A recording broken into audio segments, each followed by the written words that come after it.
the pastor there like did not have a problem with hearing about it and incorporating it into the Sunday service. Ooh. And calling people out within the service. And wait, so the pastor was messy. The pastor was messy. Whenever we got together for any event, he also did not have a problem like airing out. For example, right, he would be like, Jenny, come over here, like we're gonna pray over you because I heard the other women near the bathrooms talking about that you did this, that, and the third, blah, blah, blah, blah. And you had no option but to listen because this man is your pastor. Like, you know, he would ask them to come to the front and we would all pray over him and everything. Like,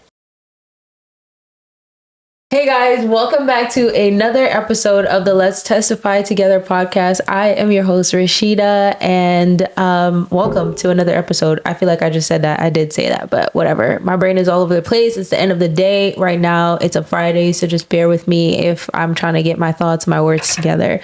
But I'm super excited for this episode. I feel like I said in the last episode or before this, I feel like I always say that, but I genuinely am so excited when I sit down with my guests for them to share their testimony and give me a glimpse into their life. Well, not just me, but also everyone else that's on the opposite side of this camera, this whatever, wherever you're watching this.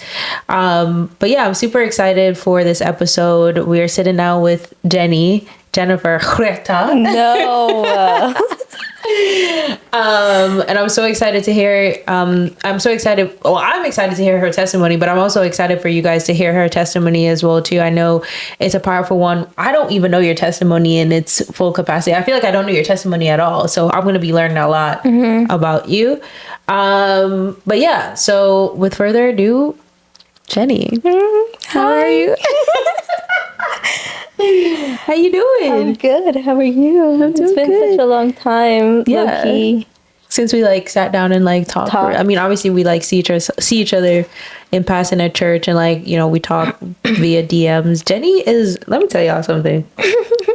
Jenny's one of the very few people that can actually get me to laugh at my phone.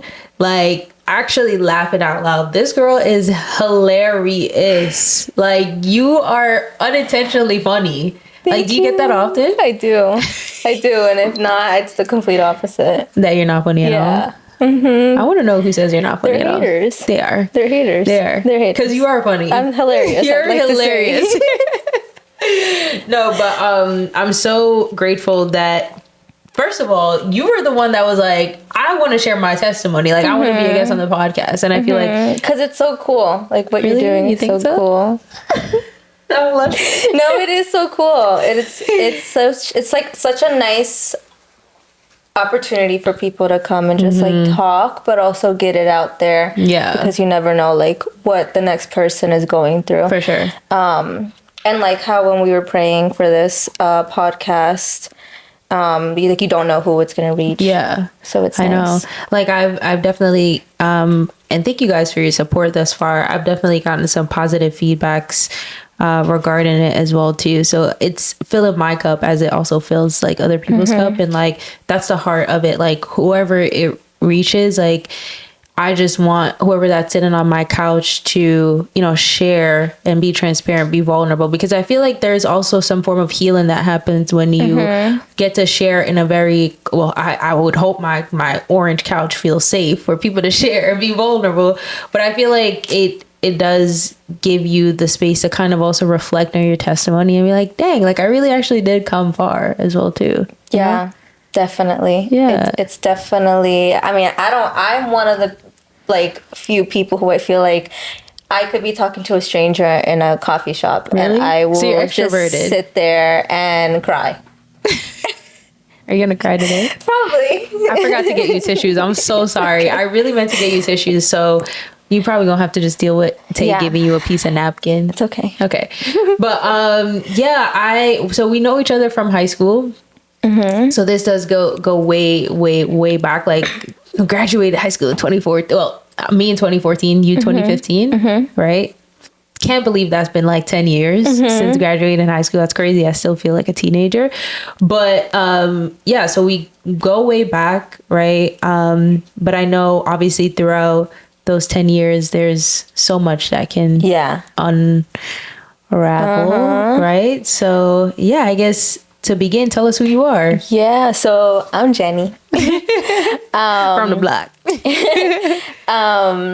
I don't know. Like, what do you want to know about me? Like what?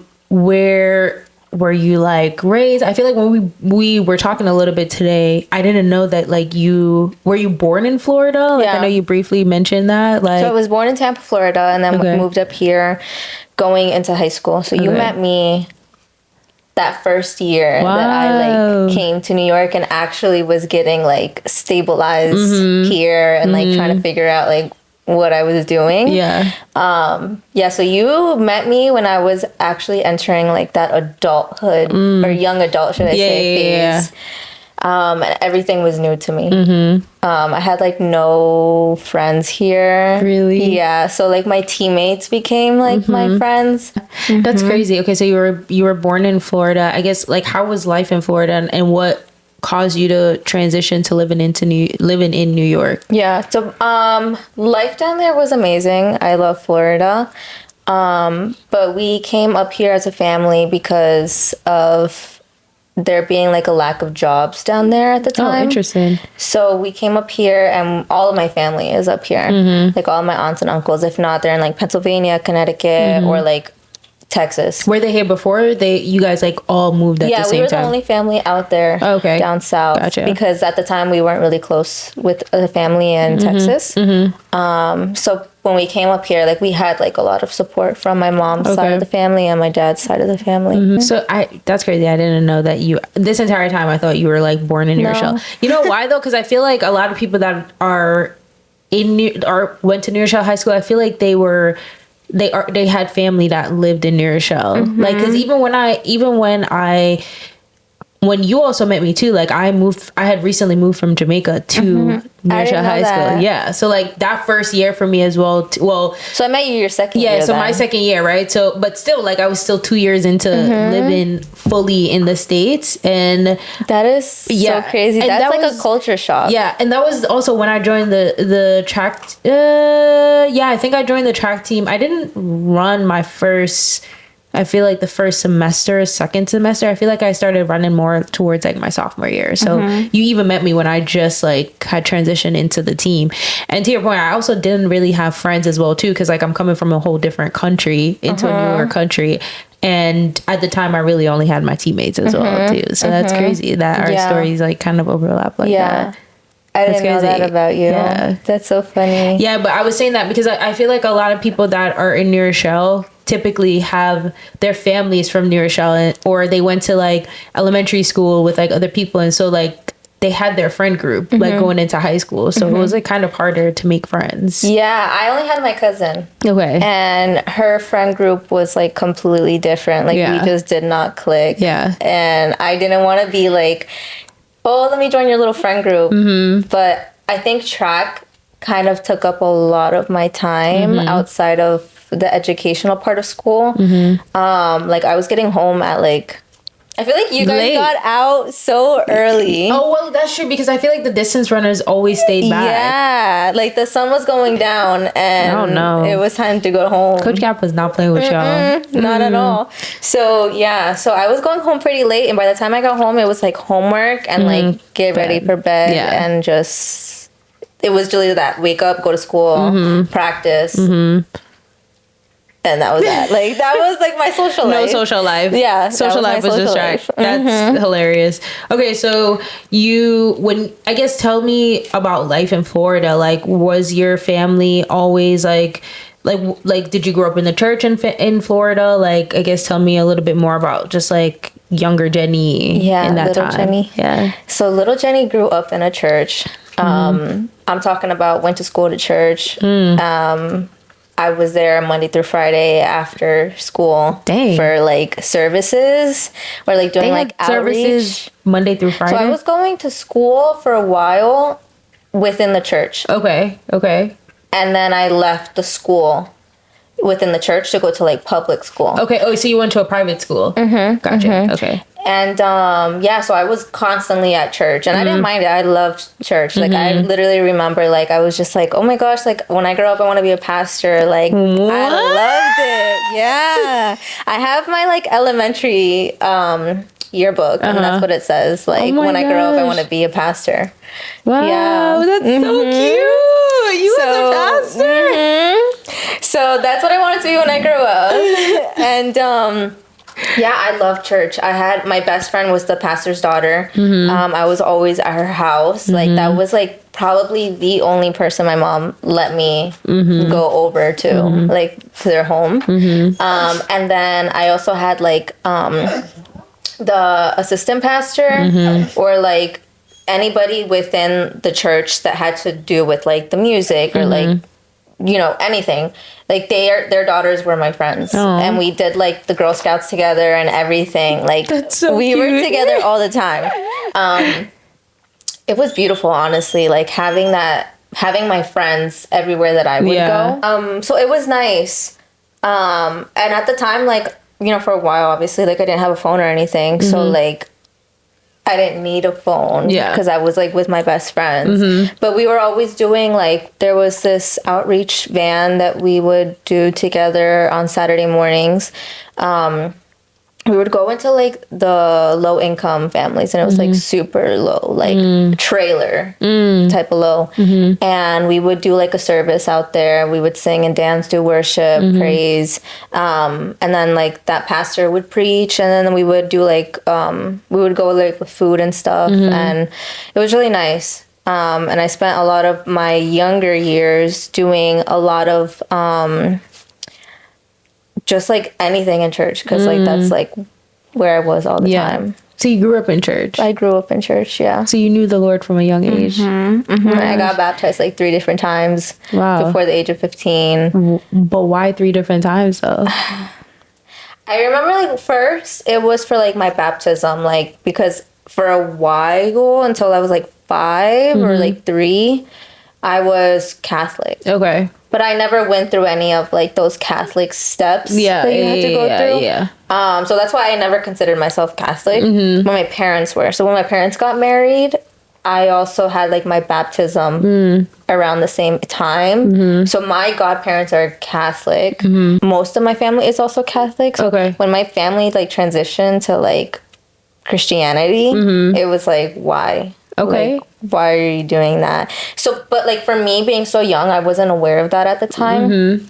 And so then I got baptized within the church that I was going to now. And then, but at that time, it was like not my choice. Like it was more just like my mom. It's like, you know, as it usually is, like when you're a kid, it's kind of like if your family's in church, they're like, you kind of get baptized because it's just a thing that happens. And then when I got older, like 12, I got baptized because I wanted to do it. So yeah, in a total, it was like 3 different times. Dang. Yeah. That's a lot. Do you feel like when you were the age of 12, is that where you feel like you started having a personal relationship with the Lord? Why you wanted to get baptized on your own? Like what was the pivotal point? Yeah, definitely. I definitely had a relationship with him at that point. I was still like at that point I was not in the church, in like the school's church. I mean in the church's school. I was at a public school, so I had already like my outside friends. But even with like my outside friends, I wasn't seeing them as much as I was with my church friends. But I definitely did have a relationship with him, and I was still going to church. Like the second I got out of school, like we were driving to go to church. So it didn't affect me that much. But I definitely had a relationship with him. Like I carried my Bible everywhere. I went to school with my Bible. And like my family at the time as well. Like I have an older brother and a younger sister, and my father were all like going to school. I mean, going to the same church. And it was like Sunday, like you knew you had to wake up, breakfast, get ready for church and eat and leave. So it was more like a routine, and we were all like with it. So your family was always Catholic, but there was this time that it switched where you guys started following more of like, I feel like Catholicism is still under like the Christian umbrella in a way, or like a denomination in Christianity. But I know that, you know, there's some principles that are not biblical, right? But was the switch that happened from Catholicism to being, going to a different denomination, did that happen also around the same time, like the age of 12? Like what kind of, I'm not sure if like what happened within the family for you guys to be like, we're gonna be. No, I don't know. Your parents was just like. Yeah, because I didn't really grow up Catholic. Okay. I just knew like the practices, right? Gotcha. So for example, like because all of the rest of my family, both on both sides, are Catholic, I see it. Even now when I go to Mexico to see my grandmother, I go to church with them, and it's called misa. And you do the same prayers, but you're not praying to God, you're praying to the Virgin Mary. Yeah. And that's why I said it's not biblical truth. Yeah. And so when we switched, we had one in the house, and we took it down. Wow. And I remember that point, like my family came down, because my family, there was this one certain aunt that would come down all the time, and we would go to Disney and everything, and she realized that it wasn't there anymore, like up on the wall. And she like flipped. Wow. And got like into like a very heated discussion with my mom, that was her sister. Yeah. And I remember that. Like that's just like I don't remember it, but I remember it. Yeah. It's just like in my head. Yeah. So we definitely got like a lot of bashing from our family. Back in like 2023 when I went to Mexico with my mom. Like out of respect with my grandmother, because I'm there, I go with her, and I don't like engage in, it's like I'm just trying to be respectful, right? Yeah.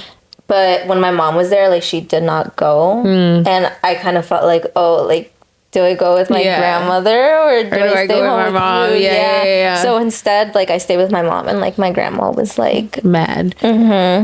That's crazy. Yeah. So it's definitely, but I do agree that it's two different things. And even now, like all of my friends are Catholic. Wow. We're gonna dig into that, fake, how that fake Catholic. Okay. Because they don't go to church every Sunday or whatever. They're just like those people that like, I know what you mean. Yeah. I know what you mean. I have some friends and colleagues that are Catholic, and I know what you mean. So, okay. So your family switched to, did you guys switch to like a specific denomination, right? Like there's Baptist, Pentecostal. Like, did you guys go to like a specific like church like that? Like, I guess, what was that transition like? So it was the same as now. Okay. Yeah. Okay. So that's why I was telling you earlier. Like, we also go to the same church now. Yeah. We'll get into that story. And like how I was telling you earlier, that's why I felt so comfortable staying at the Life Church, because I was just like, oh my gosh, like this is literally just like a smaller version of what I grew up in. Yeah. Like it was like I didn't have to think about it. I didn't have to try another church out. Like I was just like, and even when you would post like your stories and stuff, I was just like, oh my gosh, like should I go? But I was just like, no, I'm like nervous. Like I haven't gone to church in such a long time. And like, but yeah, I grew up in that same environment. And then when I moved up here, right, because all of this was still happening in Florida, and then you got baptized in Florida. You guys switched to Christianity in Florida, and then you moved to New York. So this was around 2011 ish. So then we moved, and we were trying churches out as a family, and we stayed with one that was Pentecostal, and we were in New Rochelle. And then I stopped going to church when I reached, I want to say like 17, 18, when I started working. And I remember using it as an excuse with my mom. Like, oh, if I don't go to work on Sunday, like they're going to fire me. Yeah. And I was at that age where I was just like, I can make my own decisions. Like, I'm going to go to work. Like, I'm not going to go to church, and I'll go to church if I have the time. But also, I just like did not feel comfortable in the church at all. I still talk to like a lot of the people from that church. Those people also left that church. But I, and I have like lovely relationships with them. They are still very much like into their faith. But it just wasn't the church for me. Okay, so there's so much to unpack there, because you said obviously with the foundation that you had, you love the Lord, you love going to church. And then you moved to New York and that suddenly switched because you were now at a new church. What kind of happened? As much as you feel comfortable disclosing, right? Like because it sounds like it was totally fine airing everything out. You're like, I'm a snitch on you. I don't know anything about the church itself anymore.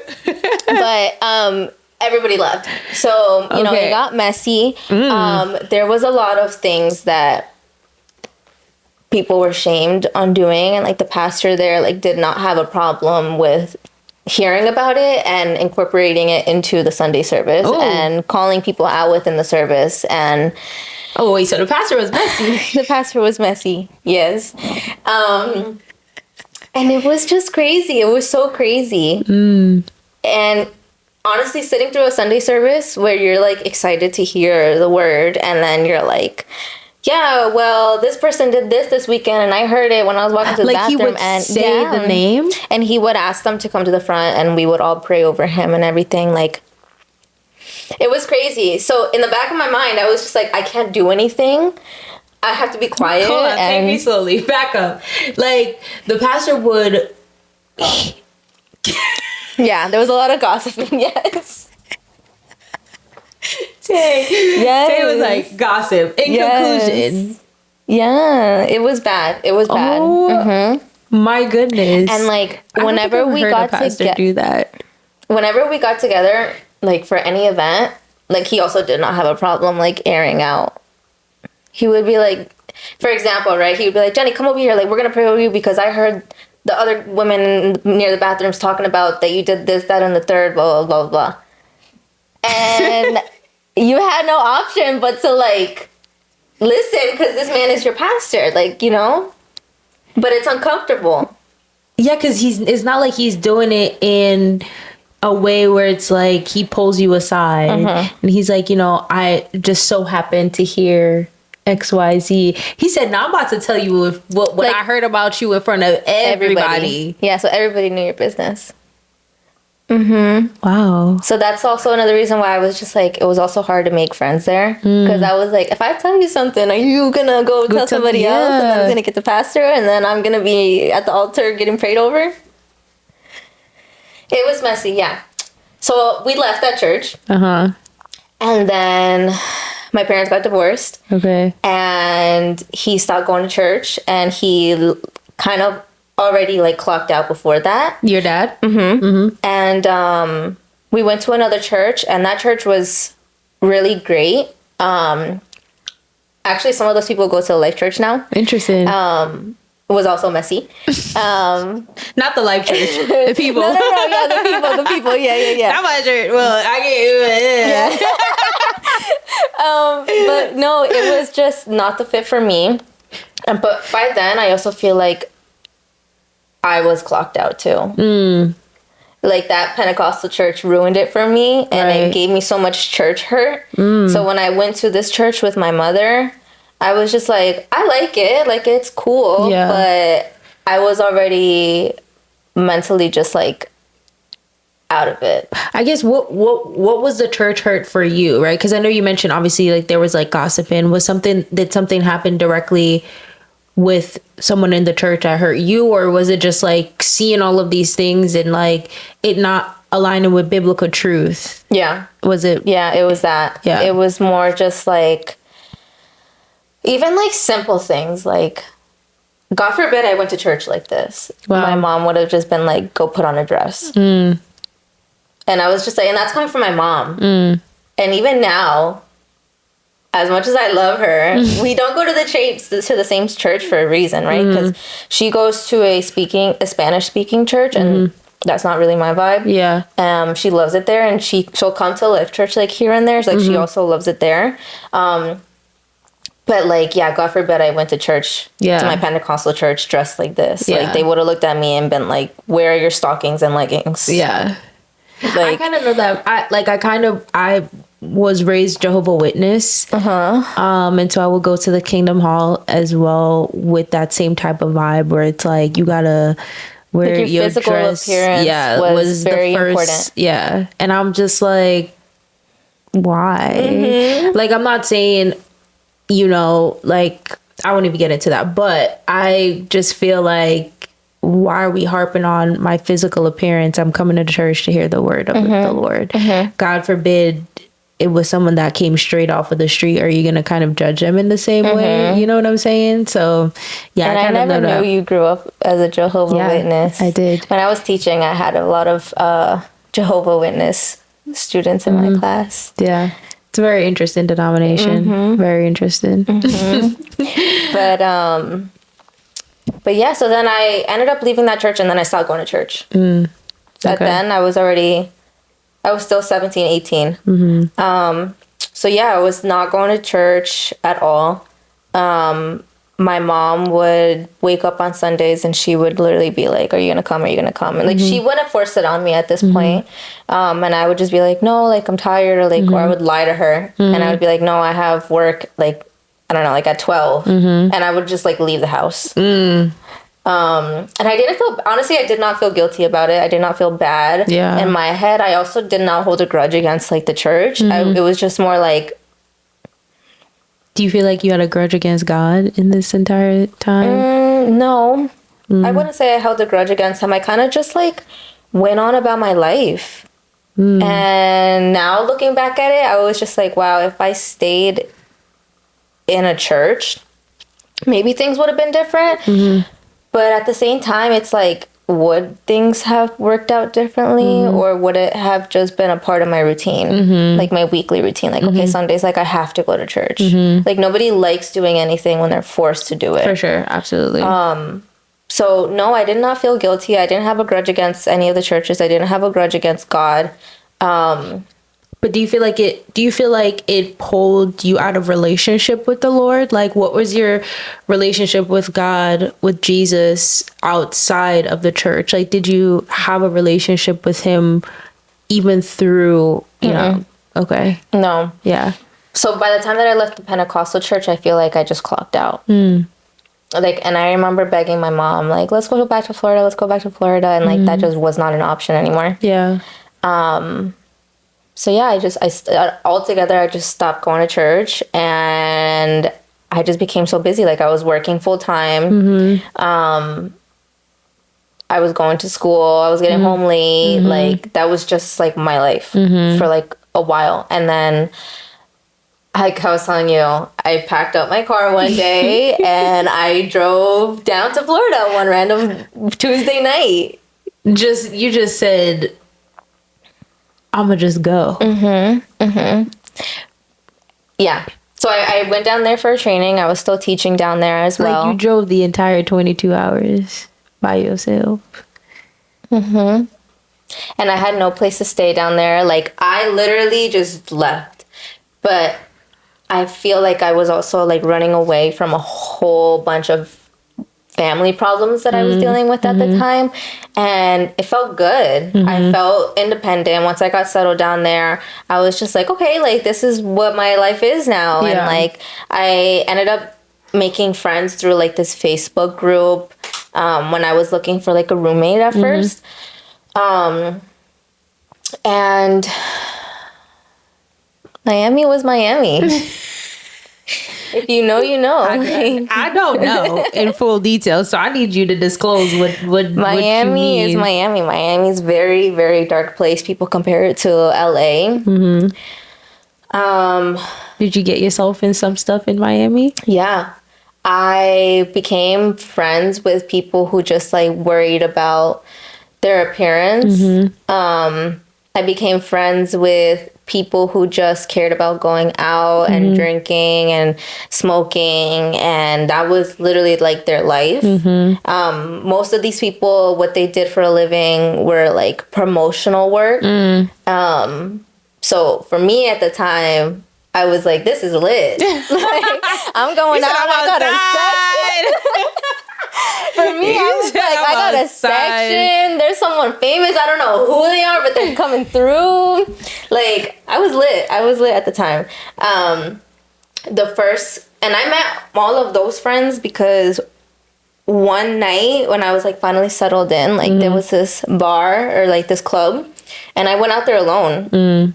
I don't know what was wrong with me, but I went out there alone, and I became really cool with bartenders. They were all men, and I still talk to them. They were the most kindest, sweetest like guys ever. They would make sure like, and they knew about me like that I went out there alone and everything. So they would make sure that like I got into an Uber and I got home safely. Yeah. Like they were good people. Yeah.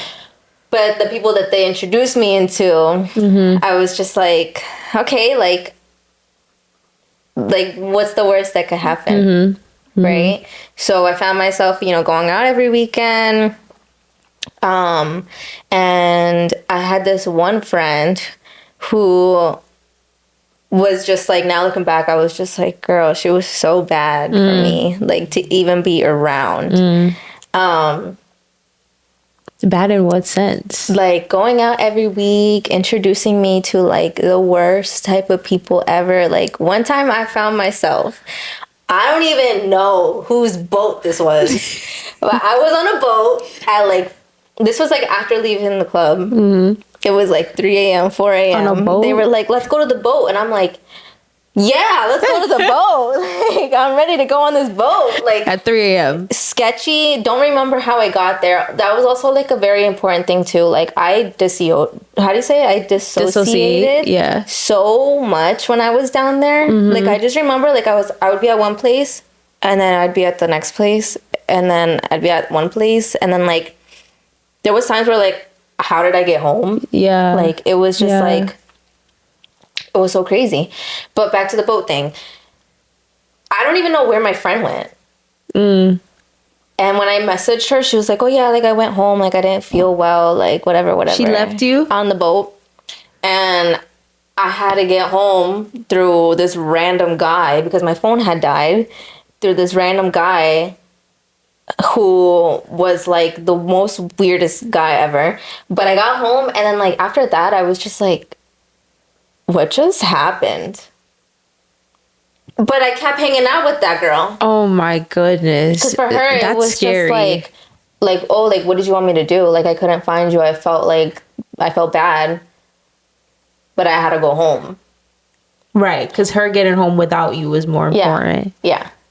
That's crazy. So I just came in contact with just like a lot of bad people like that were lost. Like looking back, like they were lost and they were filling whatever void with like drugs, alcohol, sex, like everything that you can imagine in the books. Like that was Miami, like super dark. And if you didn't do it, you were like, what are you here for then anyways? Like why are you out here? Because I also remember like there was one time where like it was a Thursday night and I worked the next morning.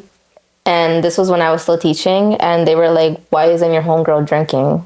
And they wanted to like force me to drink. And they were like, if you're not going to drink, like get out of the section. And I was just like, I can't hang out with y'all. But like, also, what was I doing out on a Thursday? It was like a Wednesday or Thursday. Get out the section if you're not drinking. It's hilarious. So there I went to drink. And I went to work the next day, like super hungover. And I got home and I had like 30 minutes to get ready for work. And then I went to work. And then that night I went out as well. Yeah. So it was so easy to get like caught up into it because it was like, okay, you don't want to come out with us like for free? Like you're a loser. And I was just like, no, I'm not a loser. Like I promise. Yeah, like what were you trying to prove? Or like were you trying to prove something to them? I think it was just like, these are supposed to be my friends. Like these are people who I've been hanging out with, and like, and it's not like I wasn't having fun. I can't sit here and say like I wasn't having fun. So it was just like also just like FOMO, like oh if I don't go because I want to be responsible, like you know. It was that type of thing.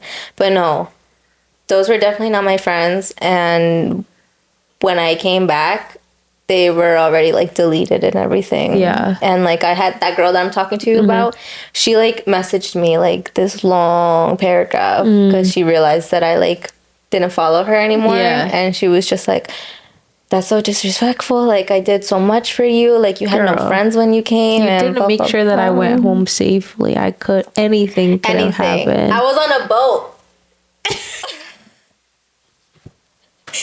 I was on a boat. Girl. I could have got eaten up by a shark. Nobody was finding me. Oh my gosh. Okay, so you were in Florida for a while, kind of disassociated with just everything that was happening. It sounds like you ran from just the trauma you were experiencing in New York with your family, and so Florida just became like that place, but you ran into the wrong type of people, basically. And what made you leave Florida and come back to New York? I missed my family. So the thing that I ran away from, it was like, dang. Yeah. And then my nephews and nieces were growing up. And I was like, and they would like call me, and I felt kind of like guilt tripped to go back. And then during that last year, I found myself like flying back to New York every weekend. Oh, wow. Because in my head, I was just like, I'm going to spend less on this flight than what I do if I go out. That makes sense. So, yeah, I was coming back to New York, and then I found myself like missing my family being so close. And like my mom did come down a couple of times to be with me, but it wasn't the same. Yeah. So by the time that I came back, like so much has changed at this point. Like my parents are officially divorced.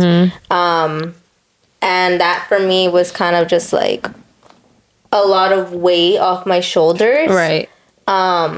Like up to this day, like I don't have a relationship with my father, and it's a lot better like that. Like I have not talked to him in like a year and a half now, like through the phone, text, like anything. I barely talk to that side of the family. I barely talk to any of my family now.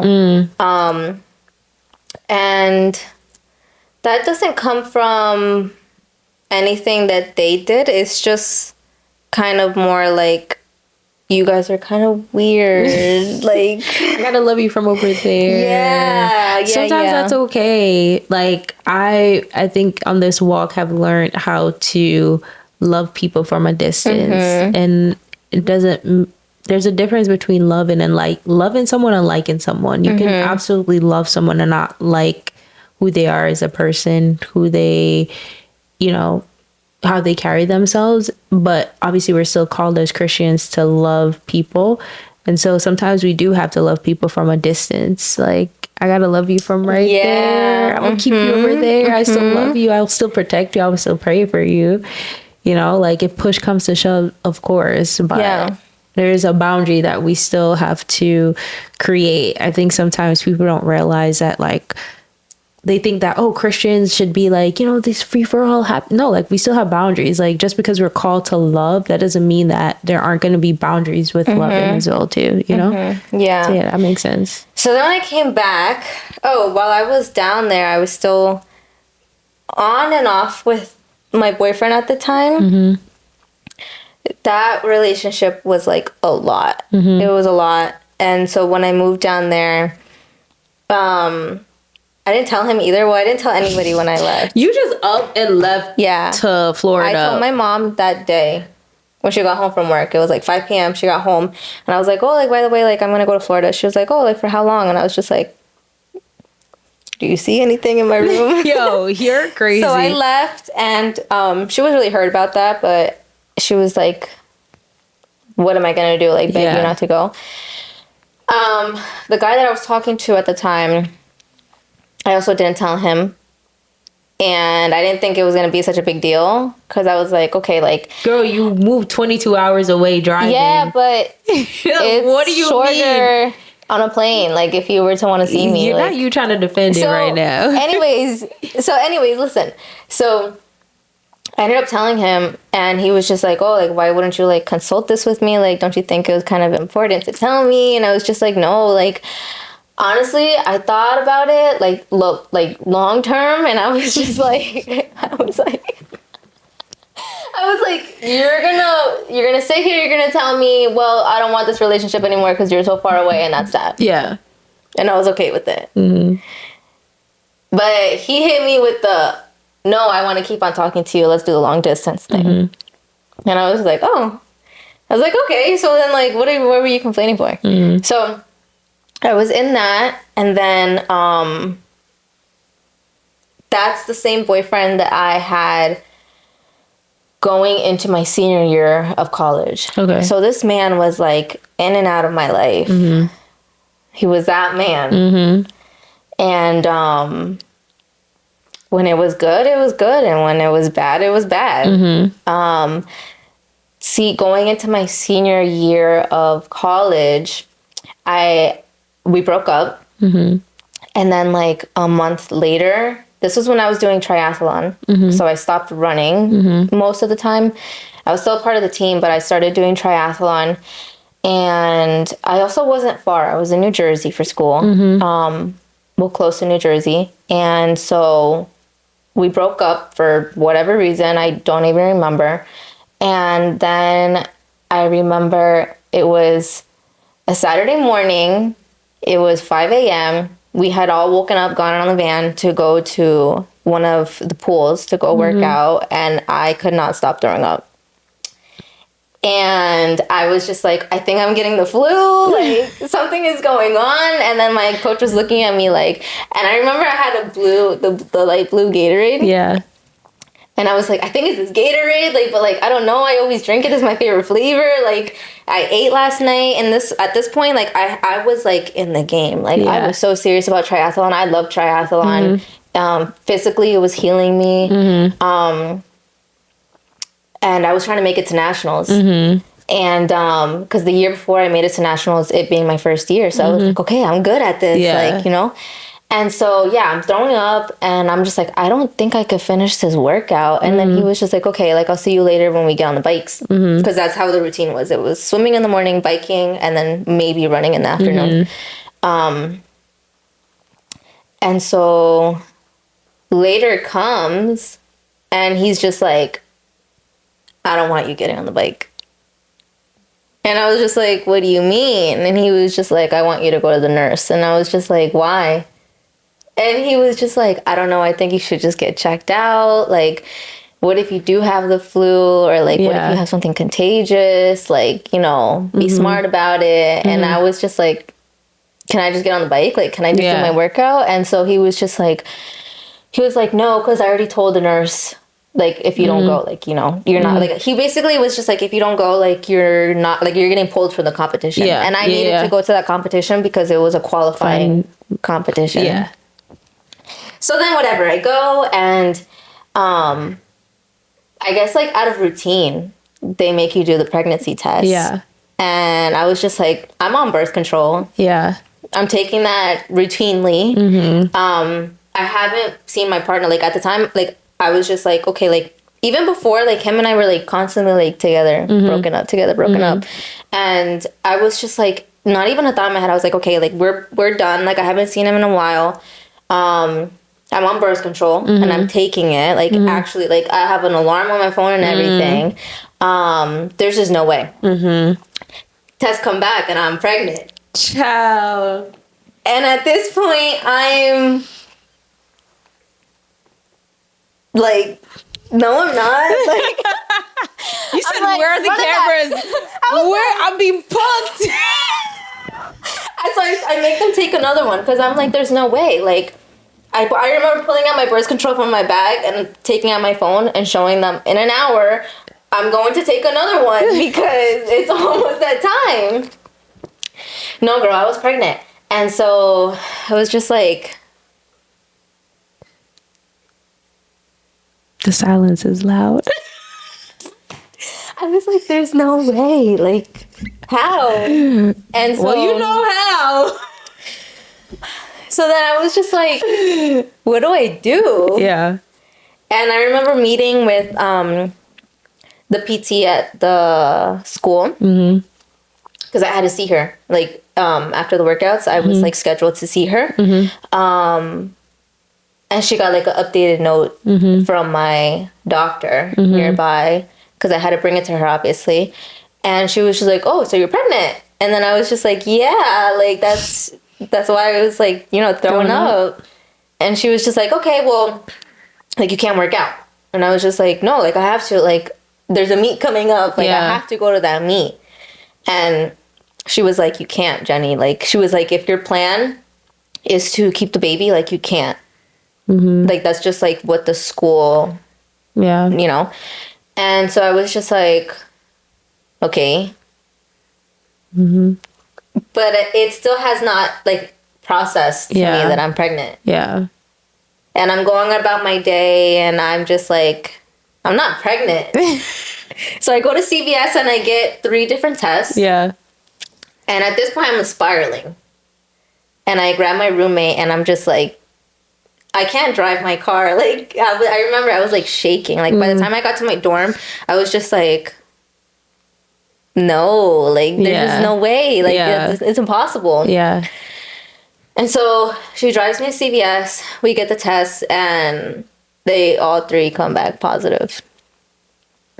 So then I'm like, okay, like, what do I do now? Yeah. And so I call my ex-boyfriend. He doesn't answer. And I remember like blowing up his phone. Like, I felt insane. Yeah. And I was just like, okay, no answer, call again. No answer, call again. No answer, call again. And he was just like, what do you want? Because that's like that's what I'm talking about. Like, when it was good, it was good. And when it was bad, it was bad. And I was just like, oh. And I was just like, I just want to let you know that I'm pregnant. And so you're going to be a father because I'm not going to abort this baby. Yeah. And he was just like, you're crazy. Like, did somebody tell you that I got back with my ex or something? Like, is that why you're, pulling this out of your pocket? And I was just like, no, like, and I was at a point where I was just like, all right, mentally, I already knew that I wasn't going to nationals. Mm-hmm. And I was just like, I also, and this is funny looking, well, it's not funny, but looking back at it, I was just like, I can't, like, even if I wanted to abort the baby, I couldn't. Because that Pentecostal church was like, you're going to hell if you abort. Yeah.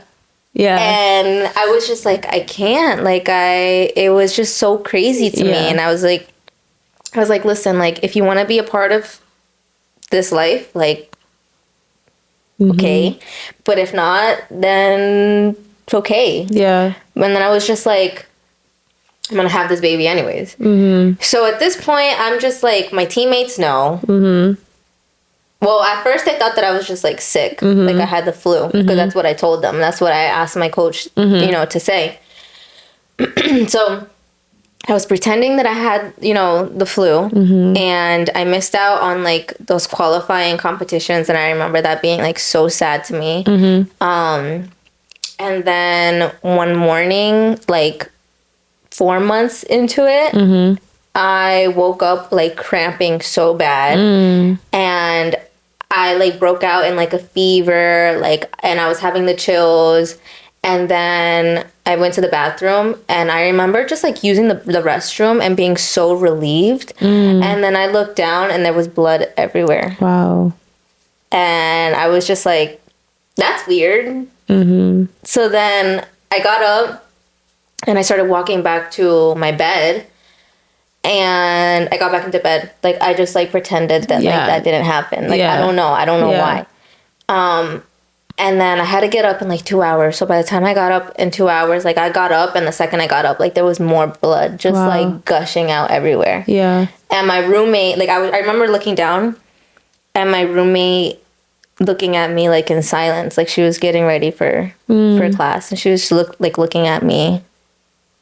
And I remember, like, looking down, and I was just, like, literally just staring. Yeah. And I was just, like... And, like, we communicated through our eyes. Like, nothing had to be said.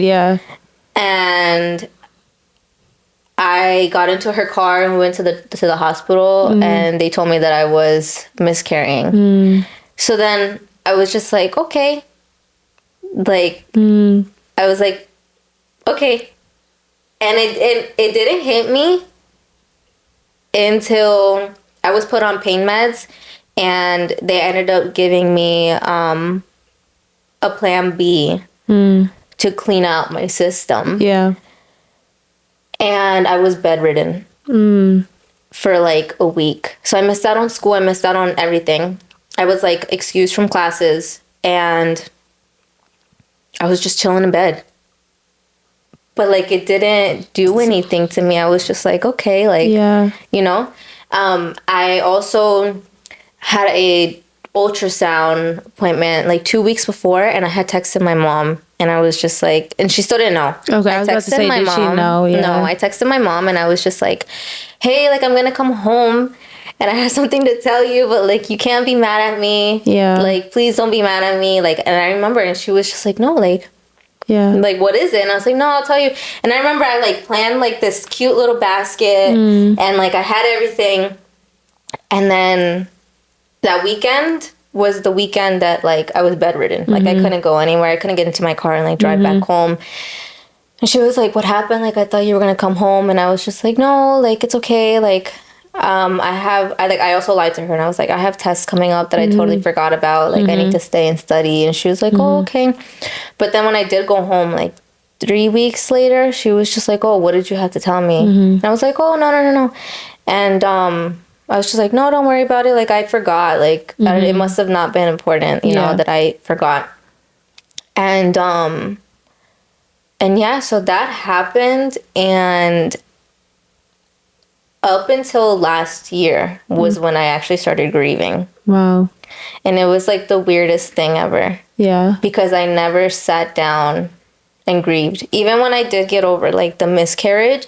Oh, at the time, my best friend, who is still my best friend now, she also found out that she was pregnant. So we were both pregnant at the same time. We were excited. Yeah. And then I miscarried, and I ended up telling her, but it felt wrong to mourn.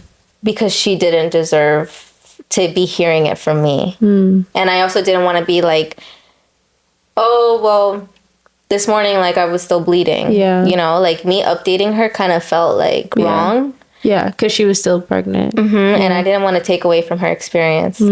So I really had nobody to talk to. I also stopped going to therapy at the time. And my roommate knew, but she wasn't like asking me questions about it either, because I was also kind of like very closed off, and she kind of read the room. Yeah. So yeah, up until last year was when I kind of sat down, and I was just like, how long was that time frame between when you miscarried to last year? That was that was junior. That was going into senior year. The summer going into senior year of college. That was probably 2019, 2018, 19, roughly. Probably like 2018, 2019. Yeah. Yeah. I don't know. That whole, like, literally the whole block from, like, college to me coming back home to me moving to Miami, like, it's all such a blur. Yeah. Like, and my friends joke around, like, Jenny, you have terrible memory. And I'm just like, no. Like, okay, maybe I do. Yeah. But it's just like, your brain probably was protecting you from the trauma that you were experiencing between that time. And I was ignoring it, and I was fine with it. Yeah. I was ignoring everything, every bad thing that ever happened to me. I was just like, oh, like, okay. Like, you know? Yeah. And it wasn't until last year that my mom, I was in bed with her, and she was just like, can I talk to you about something? And I was just like, yeah. And this is when my business has already picked up. Yeah. Like, I'm very open about it on my website now. Like your doula business. I'm very open about it on my website. I had just like that weekend updated my like bio. And on my bio it says like, oh, you know, I'm in the birth world because I started in 2020, but deep down I think it was just me like, I wish I had somebody there for me the way that I'm there for other people when I was going through my miscarriage. Yeah. And that's why I feel like I love what I do now, because I get to help pregnant women. Yeah. And I get to help them postpartum as well. I never had that support, and that was 100% like on me. Like, I can't sit here and tell you that like it's not my fault, because it is. But it wasn't until last year that my mom sat down with me, and she was just like, I have something to tell you. And I want to let you know that I'm not mad at you or anything. And it was not a thought in my head that she was going to say anything about like me being pregnant, because I never shared my website with her. Yeah. And she was like that she was with my sister-in-law, and my sister-in-law was like, oh my gosh, like Jenny's so brave for like putting her story out there. And my mom was like, what? And so she found out. Yeah, so she found out through my sister-in-law. And when she told me, I was just like, I don't want to talk about it. Because this was before you started grieving it? This was before I started grieving it, yeah. And she was just like, okay, like, I'm not going to force you, but, like, I want to let you know that, like, I'm always here for you. Like, I'm never going to get mad at you for things that you do. You know, all that stuff. And then it kind of just, like, stuck in my brain. And I was like, wait a minute, I never grieved it. Yeah. And it explains a lot as to, like, why I picked up my stuff and, like, went to Miami outside of my parents divorcing and my family being split apart and, you know, not going to church and everything. It definitely explains a lot. Because I was just, like, for me, what worked best was just, like, picking up and leaving. Yeah. Like, avoidant. And so we didn't talk about it because I didn't want to talk about it. But then I found myself, like, dang. Yeah. Like, I was really pregnant. Yeah. 6 years ago. Wow. And I miscarried and I never got to grieve. So now that I'm older, I'm like, that was serious. Like, it was something serious. And I don't know if it was because, like, how you're saying, like, my brain was just, like, blocking it off. Like, or I was, like, that's just the type of person that I am. Like, okay, like, if it happens, like, it is what it is. But that's, like, serious. Yeah. And only a handful of people knew. And so now, at the age of 26, I'm here grieving something that happened 6 years ago. Yeah. And it's hitting me. Yeah. It's hitting me bad. Yeah. Me being in the birth world, like, it's actually, like, I remember not being able to work for some time because I would hold the babies and I'd be like, like, this is what I missed out on. Yeah. Like, I remember, and it wasn't fair to my clients either. Because I remember I would go into work and I would just be, like, out of it. Yeah. I would either be out of it or I would be overly emotional about it. But, yeah. And then I got into a lot of things again. Got into drinking a lot. I got into smoking a lot. I got into just, like, being around people. I even got back with my ex. Yeah. After he told me, like, what he told me. Was he? Did you tell him that you miscarried? Or, like, so we have a mutual friend who passed away. I post about him often. I go to his grave every year on his birthday because he passed 7 days after my birthday. Wow. And it was us three, like, always. Like, it was his best friend. And then when I started dating him, like, I was around him. So I went to his grave one year, like 2 years ago or 3 years ago. And I was there on his birthday. I lit a candle on a cupcake. I decorated it and all. And he drove there. And I knew his car. Yeah. And so when I saw his car, I was just like, and I was with the dude that passed away. Yeah. His little brother. His little brother's also cool with my ex. And I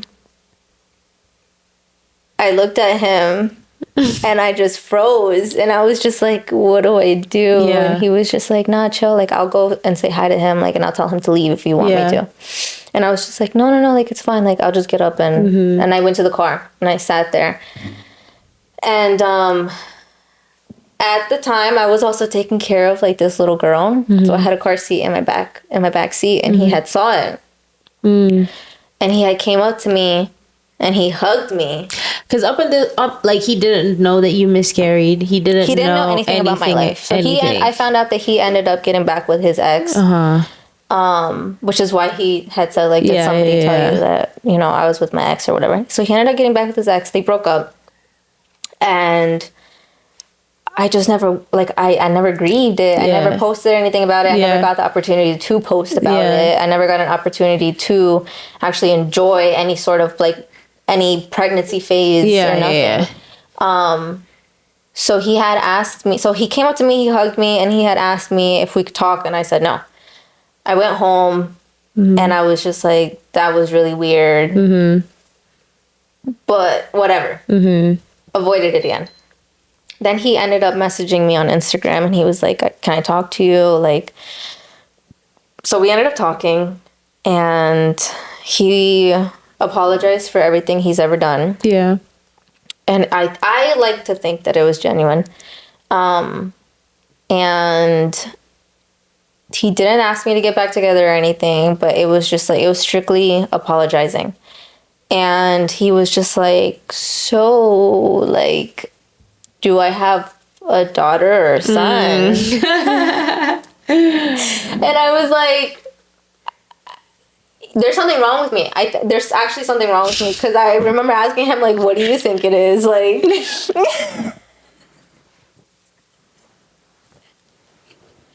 I was like, it's been 5 years now. Jenny!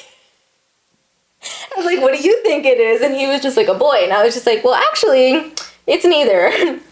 He was like, oh, you aborted. And I was like, no, I miscarried. And then I just like, that's just how I deal with like my problems. That's how I deal with my problems. I'm so dark. And so he was like, Jenny, like, what is wrong with you? And I was just like, and even then, I just continued with my life. Like, I was like, okay, well, he knows now. Yeah. He knows that there's no kid out there. Because he genuinely, at the time, wanted to be a part of their life. And I was just like, well, you don't have to be, because there is no child. Yeah, girl. Something is wrong with you. Yeah, I know. So then, this is where you come into play. Okay. And... because up to this point, you're not in church. I'm still not in church at all. I'm just living my life. I'm just going day by day. I'm working. I'm busy with that. But then I see you on Instagram, and I've always had you on social media. I have you on Instagram, and you're like, you acting different on social media. Good different. Yeah, good different. So then I'm just like, good different. Yeah, you're posting, you're at church, and I recognize the church. Yeah. Because I've seen it before. There's, like I told you, like other people from my church that I used to go to are there now. And I'm like, oh, like, she's Christian. In the back of my head, I'm like kind of judging you. And I'm like, I know the real you. I know the old you. Who are you fooling? Like, I was so judgmental. Wow. But you kept posting and posting and posting. And I was just like, this church looks kind of lit. And I remember asking you, I was like, what service do you go to? Because I don't want to go alone. Yeah. And like, and so one Easter, I picked up my bag and I went to church. And not only did I go to church, I sat front row. Yeah. And ever since then, I have always made sure to make it to church on Sunday early to get that front row seat. Right. And now I've been there for like the last 2 years almost. That's crazy that it's been 2 years. Like, I just feel like time is like, the concept of time sometimes isn't real to me. But want to back up a little bit. Okay, so you're going through all of this. When you were going through all of this, do you feel like were you leaning into, I know you said that like obviously you were making yourself a little bit more busy to not go to church, right? Were you still trying to have a relationship with the Lord at some point? Like, what was like your spiritual life like? I had none. Okay. I was a part of the world. Yeah. Like, God was not a thought in my head. Okay. Going to church was not a thought in my head. Yeah. I had such a broken family that I was just like, it is what it is. Yeah. And so I had no, like, there was no gravitational pull of, oh my gosh, maybe God is telling me to go back to church. It was more just like, literally one day I just got up and I went to church. And that day, I didn't dress up. That was going to be my question too. Like, did you feel like throughout this entire time, like if you had like some form of like pull, like do you feel like the Holy Spirit was like impressing on your heart, like church. Like, No. it was not And like it was that. weird. Maybe I did have some sort of like anger. Maybe I wouldn't say towards God, but there was a period before where these people would be like, Jenny, I'm thinking of you. Like, and it was people from church. I'm thinking from you, but it was people from the Pentecostal church. So I was just like, stop talking to me. Like, I don't want to talk to you. Like, there's no reason, Yeah, and they would be like, I'm praying for you, and I would just be like, okay, like, leave me alone. Yeah. So I had no gravitational pull towards that. Even now, like, up to date, like, I don't own a Bible. We gonna fix that. I don't have a Bible, and it's just like, I feel like the Holy Spirit just put on my heart that I need to give you one of my many Bibles that I got. well, give me something easy to read. Okay. Like, I'm talking about, like, I could give third you my grade. I'm so for real. And that's another thing. Me growing up in church, I used to walk around with my Bible. You can't ask me, do you know what? And then say a verse. Other than, like, John 3:16, like, verses like that are, like, so universal. Oh, we gonna fix that. No. And I remember I read almost half the Bible. Ask me if I remember. No. Yeah. But yeah, no, I had no yearning to return back to God. Okay. Like, it just wasn't. Yeah. To this day, I don't know why I woke up and I got ready for church. Well, that was still the Holy Spirit, even though you weren't in tune with the yearning and the push, right? Like, people can say, like, I remember, like, the Holy Spirit fell on me and XYZ and yada yada yada, but it's like that was still God at the end of the day that woke you up and impressed that feeling or that thought of, like, let me just go to church. Yeah, because I remember also I messaged you and I was like, okay, I'm gonna go, and I wouldn't go. And then Easter came around and I was just like, this is the perfect opportunity for me to go to church because everybody's gonna be there. Everybody's gonna be there. So you can blend in. You can blend in with the usuals and the unusuals. Yeah. So I went to church that Easter and it was so good. Yeah. Our pastor is so funny. I love Pastor Wayne. He's so sweet. He's so genuine. Yeah. He's so real. Yeah. Like, not like my Pentecostal church, So I was just like, it's lit in here. Yeah. Like, it's so lit. And Yeah. I never missed a Sunday since, except for when I was traveling, you know? And even when I do travel, I be tuning in. Yeah. And I feel so guilty. Yeah.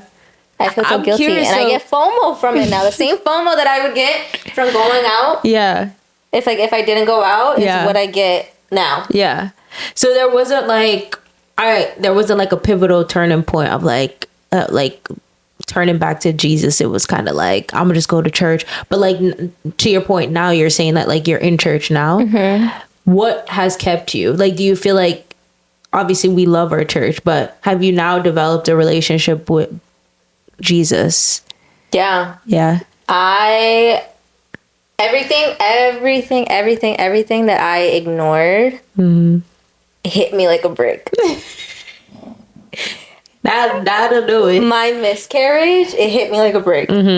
My daddy issues still hit me like a brick. Yeah. That's one thing that I will say, like, I was so angry at God for. And even now I get angry. I look at like my best friend's dad, like my dad. For the longest time, Cap was like a big father figure to me. Like, this man would, he knew my personal life. There was no reason. Yeah. There was just no way of lying to that man. Yeah. Right.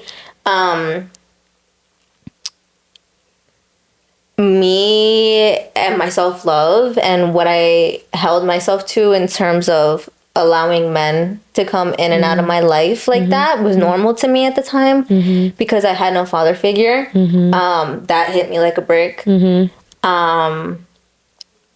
like things like my spending habits, what I spend my money on, it hit me like a brick. And I feel like that's what has kept me in the church.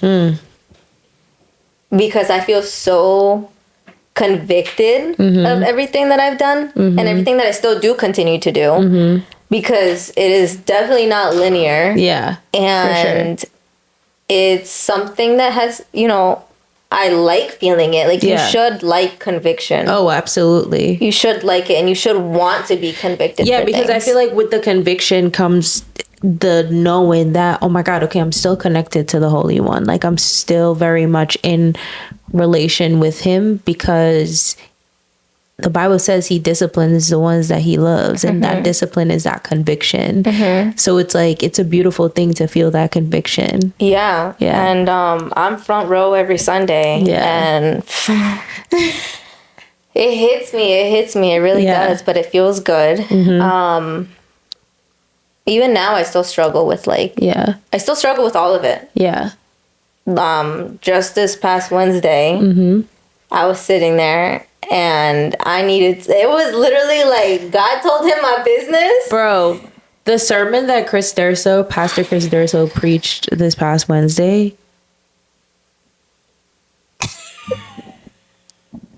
It was so good.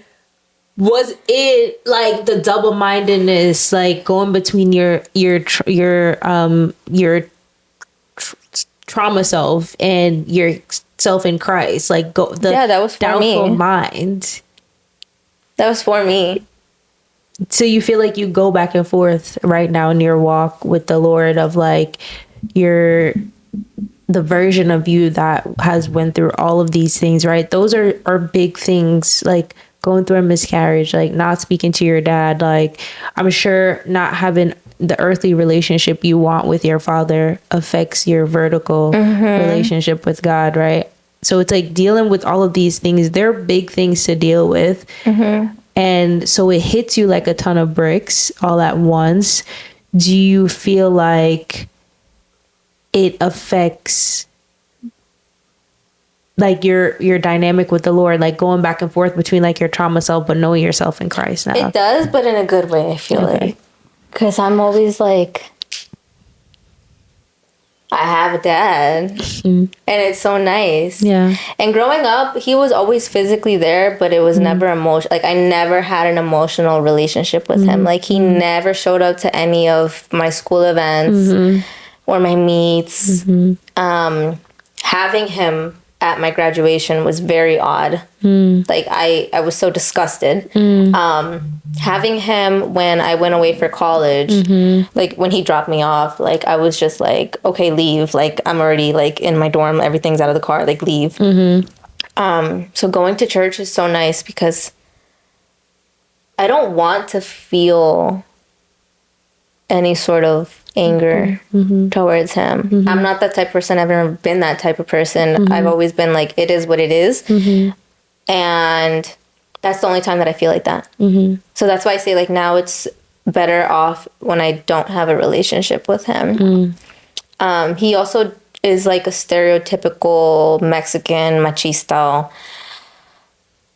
Like, and it's generational, right? It's not his fault that he's so like machista. What does that mean? Like I don't know how to translate it in English. Like, it's more just men aren't supposed to cry. You're supposed to hold, you know, this sort of like with your son, like you're supposed to teach them to be man, like man enough. Yeah.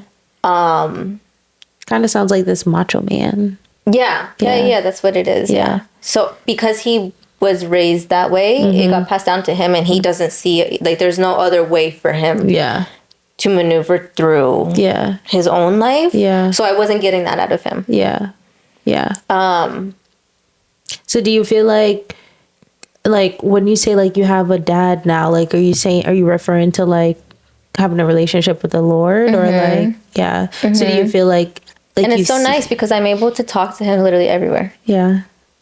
That is nice. And Sundays hit. Like where I sit by the same two women, and it hits. Like they know about my personal life. I know about theirs. So when I feel like when we have something going on, like they know what to pray for. And we're such close knitted with each other. And that's exactly what I had growing up with my church friends. Like, there was no going around anything that was going on in my personal life and them not knowing about it. I didn't have to ask them to pray for me. I didn't have to, like, vent to them. They just knew. You did life with them. So they just knew. Yeah. They knew you. So now I have that again, and it's just so, it's so nice. Yeah. I'm happy that you found that in the live church. Yeah. Yeah. I'm happy that you decided that one day, like, I'm gonna just go. Yeah. And sometimes we don't know where the Lord is calling us to. Sometimes we don't even know per se that is the Lord, like, even when we're living more of like a worldly lifestyle.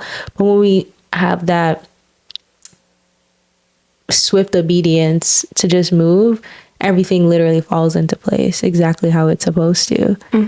Like, I'm sure you couldn't imagine like that one Sunday would lead to me coming every Sunday. Yeah. And being so involved. And yeah, because I'm in a life group now and everything. Oh, like, I am involved. When was it? Like, last Mother's Day when they did like the bouquets. Yeah, like, the Mother Day bouquet. With Pastor Jim. Yeah. Like, Pastor Jim. Pastor Jim is funny. I love him. I love you, even PJ. now, it's like really weird for me to have any sort of like, because I remember the first couple of Sundays, I would just be like, all right, bye guys. Like, I listened to the sermon, bye. Like, but there was one Sunday where like Pastor Wayne pulled me aside and was just like, hi. And I was just like, hey. Like, it was really weird. Even now, like, it's hard for me to stay after service and like talk to people and stuff, but it has gotten easier. Yeah. But I am involved now, and like for the Mother's Day, I think it was when we did like bouquets, like I pulled up the next day with my truck and I went to like distribute them, and like I think it was like White Plains, Rye, and Yonkers. And then after I was done, I was just like, I just did that. Yeah. I just did that. Yeah. So I find myself now just like my free time outside of church, like I'm still doing church things, and I'm not doing worldly things. And it's so nice. And actually just yesterday my friend was like, oh, you don't come out with us anymore, and you know that stuff. And I think that's like what I'm struggling with now, is I love my friends, and it's like, how do I separate them from the path that I'm on? But not separate myself from them, because I want them to be on this path with me. And it's so hard because, one, they're all Catholic, right? But they're not religious. Practicing Catholic. Like, they use their religion when somebody's passing away or has passed away, and they do like the 7-day grievance thing, or like they'll pray to Virgin Mary. Or they'll go to church on like certain Sundays throughout the year. So it's like difficult for me to like talk to them about it without it coming off annoying. I have this other friend who has zero patience, like is always just, it's easy for her to be more negative than positive. And I'm just like, I'll just be like, God loves you. She'll be like, Jenny, shut up. And I'm just like, okay, like, you know? But I don't know. It's like, that's what I'm struggling with now. And it's just like, okay, it's been some time. Like, do I step away? Or do I continue? You know? Because I never... And I think this is where like the church hurt comes in. Like, I never want to be that person that's like, oh my gosh, here comes Jenny. Like, like cover your ears. Like, I guarantee you she's going to start talking about God and like, you know, so like, what? No, it's like, because then I think about myself and I never liked that either. I get that. I hated it. Those people that reached out from the church, like, God loves you, I'm praying for you. And I remember being like, oh my God, like, shut up. So I never wanted to be that person where it's just like, turn back to God. Like, you must come back. Like, the rapture is coming. You're going to hell. Like, you know? And it's like, and I'm a baby Christian now again. Like, I could say like I grew up in Christian, in a Christian church, but the foundation wasn't solid, and so you're rebuilding. So now this is me as a baby Christian. Yeah, rebuilding your foundation, which is why we're going to give you one of the many Bibles that I have. Okay, so it sounds like right now, I think you kind of answered the question to where I was going. Like, what do you feel like is the hardest thing on your walk right now? But it sounds like trying to separate your worldly friends from your, or I guess you can say like your worldly friends from from your, where you're going, right? Because the road is narrow, like you're on a narrow road of when you're walking with the Lord. So is there anything else that you feel like is like, what else are you kind of like working through, you know, right now as you're walking with the Lord? I guess just trying to, like, outside of that, I think it's actually like what Pastor Durso said, like, you have to like come to terms with your trauma. And so for me, it's like, you can't joke about things anymore that are serious. Bro, I'm still stuck on the fact that you asked this man, what do you think it is? No, dang well. It's just so, I think I have so much trauma that for me, it's just like, just joke around about it. But that's the problem. I joke around about it and I never grieved it. So I'm grieving my whole entire young adult years. Because it was in like some way stolen from me. Absolutely. I don't have a young adult, you know, phase where I was just like, oh, I really enjoyed that. Yeah. It was actually all very traumatizing. That's how I feel about my high school days too. So yeah. And that's why now I'm just like, it's so easy to talk about it without crying. Because I'm just like, you're still working through it. It comes out on Sundays though. Yeah. It comes out on when Sundays. You're in that intimate place with the Lord, which, I mean, that's the safest place, right? When you're in that intimate secret place with the Lord where he knows what you're carrying. It's like he's gonna knock on the door of our trauma and our wounds to heal us. Like, obviously work it out for our good, right? Like, unfortunately we go through these things, but I feel like I refer this in all my episodes now, but one of my favorite scriptures, Romans 8:28, you know, all things work together for good for those who love Christ. It's like, that is true. Like, if you think about all of the things that you've been through, whether you intentionally put yourself in it or you just ended up in that circumstance or situation, like, the Lord works it for your good, right? Like, he truly ordains the steps of the righteous. So it's like all that you went through, it's like it led you up to this point where he's going to keep healing you through those traumas. Even if it's just like when you surrender on Sunday, like, from carrying it all week, it's like, this is my intimate time. Yeah. And I'd be broken. I'd be at the altar broken down at 1 p.m. And I realized that, like, I actually am so broken. And I could say that, like, without any emotion. Like, I'm actually so broken. Whether it's my daddy issues, whether it's me having a miscarriage, whether it's me, you know, being okay. Like, not anymore, but, like, at the time, just, like, being okay with, like, allowing men into my life, like, in and out. Then I sit and I'm just always just like, why would you allow me to go through all that? Like, I guess, there were times where I was just like, and maybe that's why I never got the urge to come back to church, because I was just like, he's watching me. Like, God is always watching me. Like, so if he was okay with leaving me on a boat at 4 a.m., 5 a.m. in Miami with no friends, like, he doesn't care about me. Or like, if it was okay for my parents to get divorced, which my family got bashed for, because in a regular Catholic family, it's like, whether you like it or not, if you're married, you're married, you work on it, and you don't divorce. So that happened, and I was just like, okay, well, God broke my family.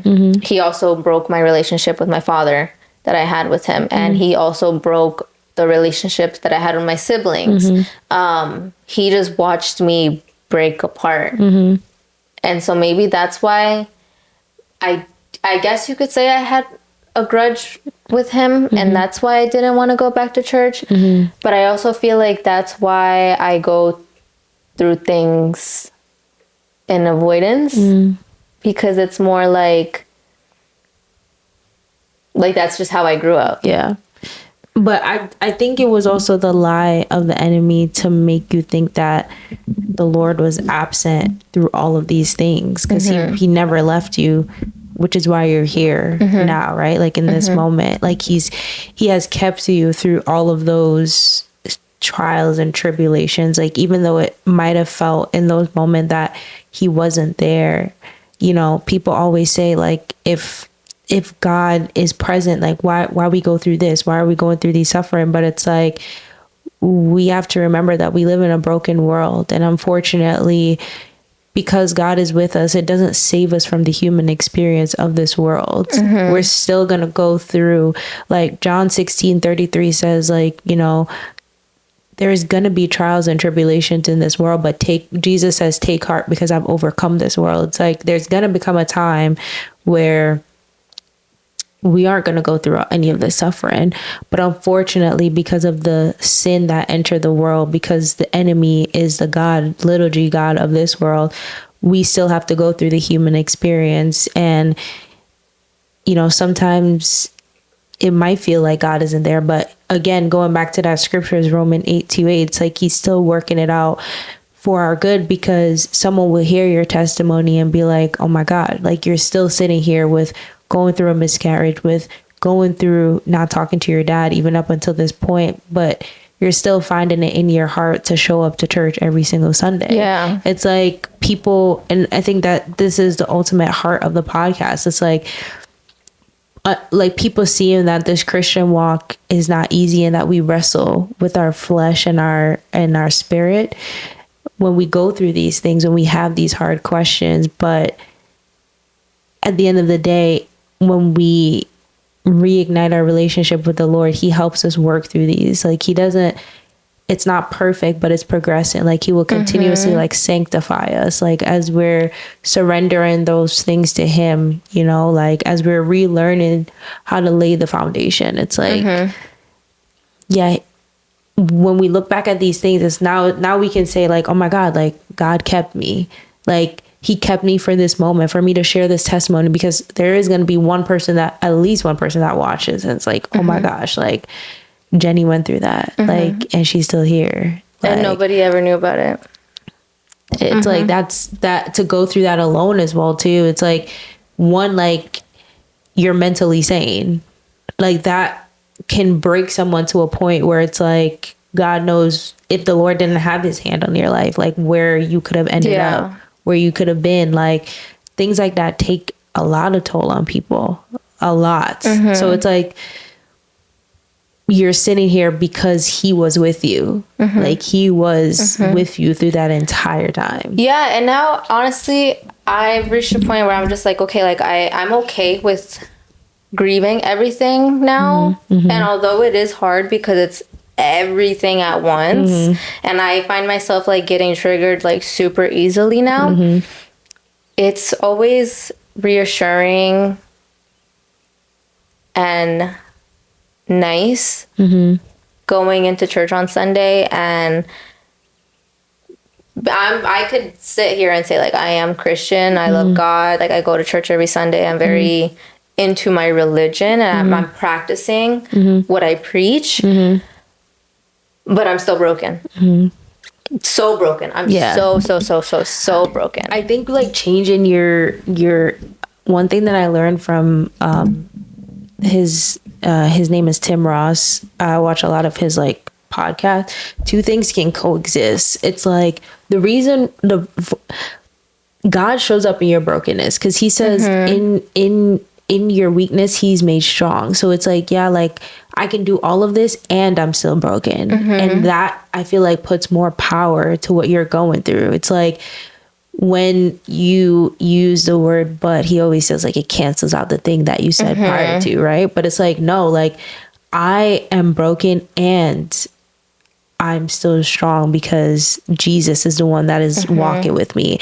And like, you know, not glorifying, but more so like, I guess, yeah, like glorifying his name. It's bringing glory to his name, like in your brokenness. Cause he can, like, people can see like, oh, she's not leaning into her strength because she's broken. She knows that she's broken and she's given that brokenness to the Lord on Sunday in your own intimate time with him throughout the week. It's like, I'm giving this brokenness to him, and that is the only reason why I'm able to keep walking. Yeah. I definitely meant it in a positive way because I feel like I had to be this broken for me to find myself back in church. Yeah. Like, these things had to have happened. Like, I could sit here and be like, should I have miscarried?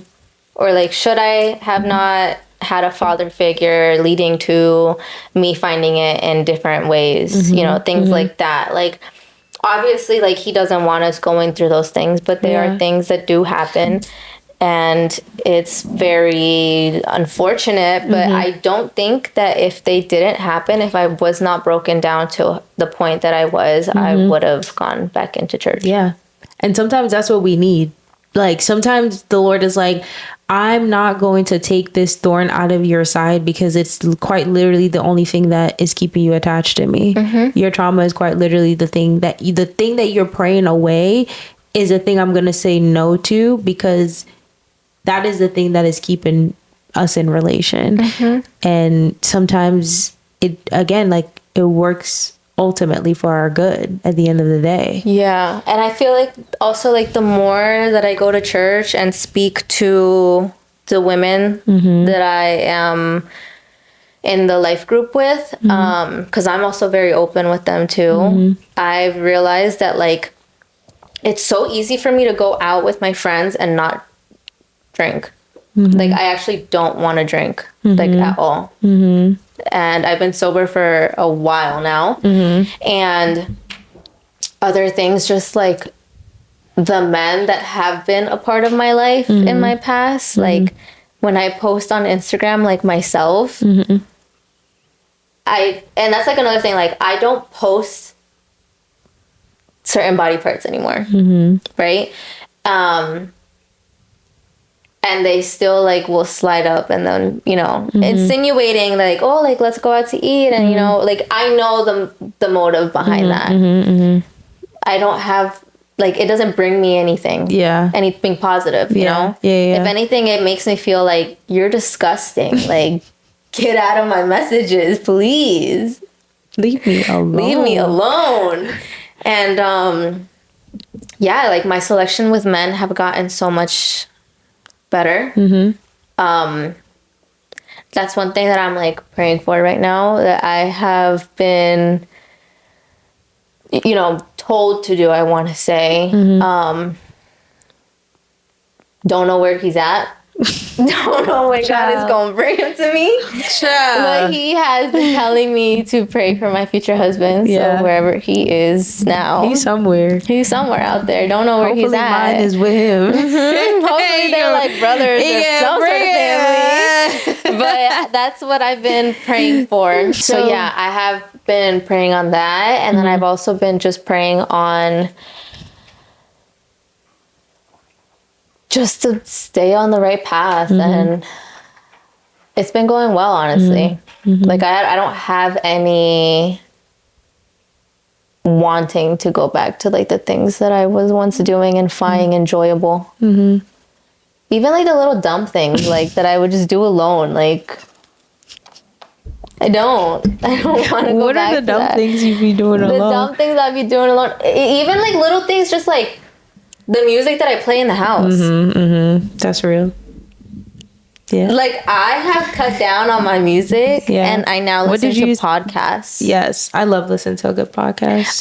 That's one thing that I did. I removed my music app from the bottom right of my phone, and I put the podcast app there. So it's either I'm listening to, like, Let's Testify Together podcast. I'd be listening to that. Or like work-related podcasts, like things that actually stimulate my brain and not anything else like Cardi B. Right. Exactly. She's saying a bunch of nothing. A bunch of nothing. So also it's just like I just don't want to go back. I don't want to go back. And I always tell my friends, like, you know, I did tell you that like I don't want to be like that annoying Christian. But it's so hard not to. Yeah, because you do it naturally. Love the Lord, when you love the Lord and you're in relation with him, you can't help but to talk about his goodness and what he's doing. Like, and I just wish everybody was able to just be like open-hearted enough to go to a good church. Yeah. And be able to experience it. Yeah. Because it's so cool. Invite them. Do you invite them to church? Yeah, I invite them. Okay. But I'm also not going to be like, hey, church is Sunday. Hey, church is Sunday. Hey, church is Sunday. But it's like 3 or 4 times out of the week you can do it. Yeah, exactly. There's 7 days. But it's been good. It's been good. Yeah. And I'm in such a good place right now. It's not easy, and I'm not happy all the time. Oh, for sure. And I'm most definitely crying more than half the time. Sounds like a normal Christian to me. It's good to let it out. I'm glad I'm crying, and I'm glad I'm grieving everything that I went through, because I can't imagine, and I've seen people who get stuck like that. Yeah. And I don't want to be that person. It's scary. It's scary to get yourself out of that place. Even just mentally, like, it's scary to get yourself out of that dark place. But I have been realizing that, like, the people that I follow on Instagram, like, have a big role in that as well. But a lot of them have been turning. There's a revival going on. There's a lot of people coming back to Jesus. And I love to see it. A lot of young people. Yeah, there's one girl that I was friends with in Miami. Like, she is like on fire. Yeah. She is in it. Talk about it. In it. She goes to like this huge church in Miami. It's like that church I wish I went to. Like, if I go back in time, I wish I went to that church. It's huge. It's beautiful. Like, it's not a mega church.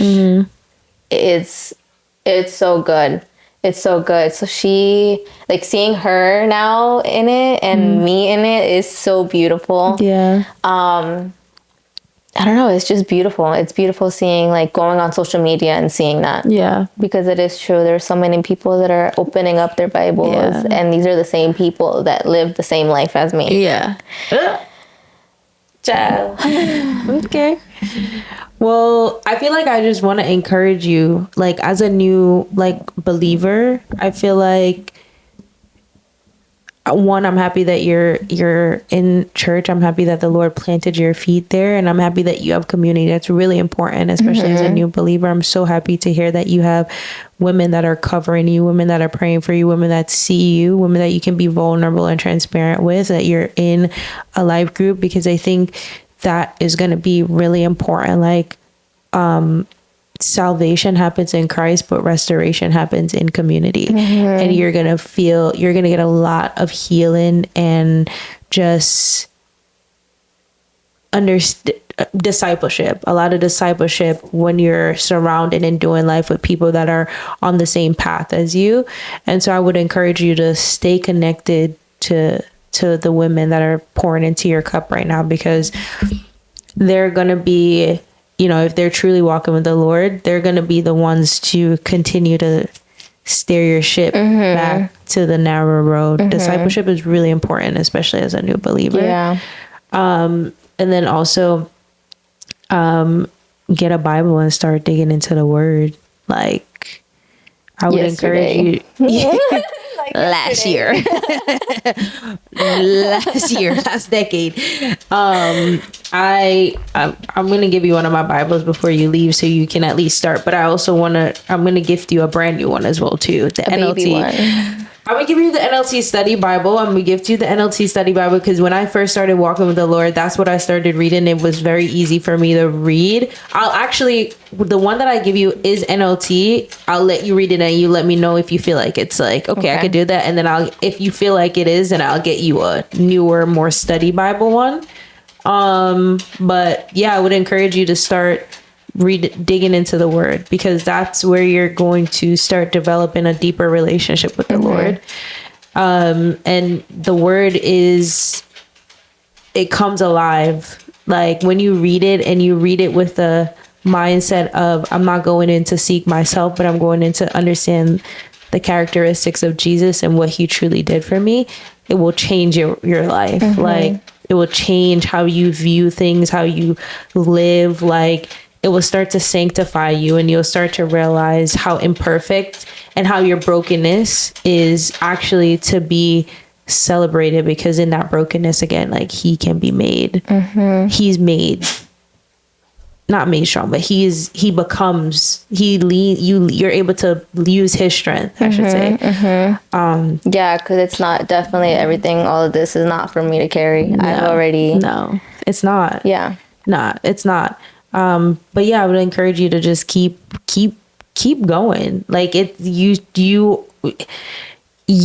can already see the light that's inside of you, and I'm so proud of you for continuing to, show up for yourself, show up for, even though your friends are not necessarily on the same path, like still pray for them, still, pour into them, still invite them, because in the same way that I was still showing up on my social media, posting my stories, answering your questions, right? Like it's sparked that interest. It planted that seed, like it's not our job. Like there will be people that water seed. There will be people that plant seed. But what you're doing, maybe your job right now is to not be, a waterer of the seed, but you're just planting the seed for them. Like, yeah, hey, and that's why I post every Sunday. Yeah, like I'll post a picture or a video of Pastor. And I'll post my little notes there, and I actually get a lot of likes on my story. So it's nice. Yeah. If you do one small thing for the kingdom, like you will be surprised how many lives are attached to that. But I'm proud of you. Thanks. Is there anything else you want to share with the people? I think that's it. I mean, I just trauma dumped. And now everybody's gonna know my problem. Everybody knows I'm broken. Yay! We love brokenness because it leads back to Jesus. It does, and I'm happy to be here. Yes, it's changed me. My personality is totally different. It's good. Yeah, it's good. You still make your dark jokes, so I'm working on it because I know it can be. It's just really hard. Bruh, I can't. It's really hard. But yeah, I'm so excited to have you back on the podcast at some point too. Like as you continue to develop your faith, just so the people can see where you are like a couple months from now. Like I have no doubt that it's gonna be great. Yes. Yeah. And I'm so excited for it too. Yay. Well, thank you guys for listening to this episode of the Let's Testify Together podcast. I hope Jenny's testimony at least reached one person, and that it was edifying, and that, as always, it brings you closer to God, or it brings more curiosity if you're an unbeliever to seek out Jesus for yourself. But yeah, I think we're going to wrap it up here, and until next time. Peace.